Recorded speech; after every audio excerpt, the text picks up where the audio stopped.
play just gets finished more than anything else. And that's in the situation book and it's in the real book. So the only way that I was particularly concerned is like some of your foreheads right now. Because the people in the media doing that to me, like you cannot believe it. I caught you with the full forehead. That's where it came from. You were. What's that? Your interpretation is interesting because I mean, according to what Swayman says in their locker room, he was intended for playing his position. Go with him. We're good. We're in Boston. Stay with the Bruins, brother. I'm with you. I'm from Brooklyn, man. I ain't from Boston. But Paul, so we know. But could you also speak to just Bennett's impact on the series? I mean, obviously emotions were high. He played a heck of a game, kept it composed tonight, and obviously he's become a.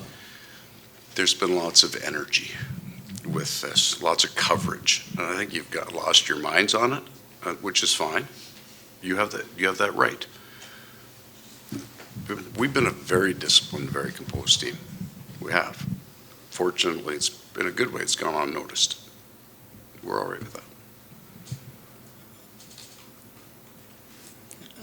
Coach, two players, Lundy to be able to break it open, especially after the way he's been playing for him to get you guys that first goal. Yeah. And then we talked about earlier with Bob just being able the mental fortitude when, again, only 18 shots and only 2 in the third. Yeah. Just so him doing it again. What was similar, when we talk about history being important to your team, we were down 2-0 to Toronto in Game 2, and Lundell scored. I believe it was that line, but I'm pretty sure it was Lundy scored. It might have been his first of the playoffs. He's been exceptionally good for us, and that kind of fired the belief, right? Like it wasn't going for us around the net, but we're playing pretty darn well. The coach hasn't lost his mind on the critical refereeing stuff, so it's just hockey at that point. We're not involved, so I kind of liked our game. But Bennett came back, and what it did is it put the Lustron and Lundell and Rodriguez group back together, and that was really good for us.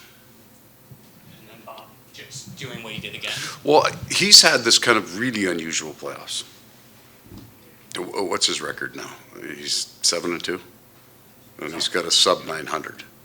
Because that's how sometimes plus minus doesn't tell you how a guy's playing. Sometimes the save percentage is just not accurate. So you won't like the second goal. He won't like the second goal. Fine, but everything after the second period is world class. So we had 2 shots in the third period given up, but there was also some really close ones, and I think I think they missed one. I think he had a bigger impact on one. To be good at that time, that's the key. Can you tell us what can you tell us about what Reinhardt? He just got split. He got hit with a puck and split straight through. Oh, okay. So he was bleeding a bucket on the way off, and the first time I came out, I'm all over my Dave DiNapoli, who's our athletic therapist. What the hell is going on? Why is this? Because we hit a bunch of power plays.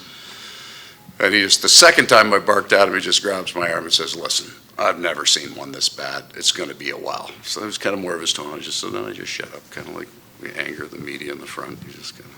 Do you think he'd be okay for next game, or is it? Oh yeah, no, he's fine. Okay. He was split straight through, and they were just, it was a puck. Yeah. I thought he had lost teeth when he'd come off, but he hadn't.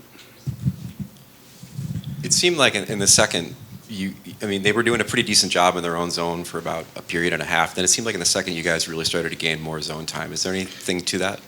Yes. As far as how you flip the game? There would be a slightly different style. So in the first period, we got a little bit more up top, and we normally don't. And it's a really good thing for a while, and then it's not a good thing because now you're looking for that. You're into that kind of 4-high role that you see very skilled teams do. I don't think that we're not a skilled team, but our strength is not that game. There are other teams that are way better at it than we have. Like William Nylander, who you saw, he's probably the best in the league at the 4-high game. So then we kind of got it back down. I thought they were better in the second period on some quick strike breaks, on some plays they made under sticks. I thought our sticks weren't as good tonight as they were last game. But then I thought we were pretty good in the third. I felt that. I don't mean to offend you when you tell that, but we don't always share the same opinion about what happens on the ice. And I am absolutely partisan, like 100%. Sometimes I feel that you guys are too, but clearly like from Brooklyn, why would you be, right, over this? But if we are so fortunate to win the next game, we're screwed in the Rangers series, right? Is that a fact? If the Rangers beat, we don't want to see each other. At least then we'd be on the same footing then, right? Anyway, I'm playing with you. I believe that. And I also believe at the start with all of the things, I think you've missed the point on the injury, and I think you missed the hit that caused it. I think you missed all of it. That's how I feel about it. Because you need some more gasoline. All right, you know what? I'm done. See you guys.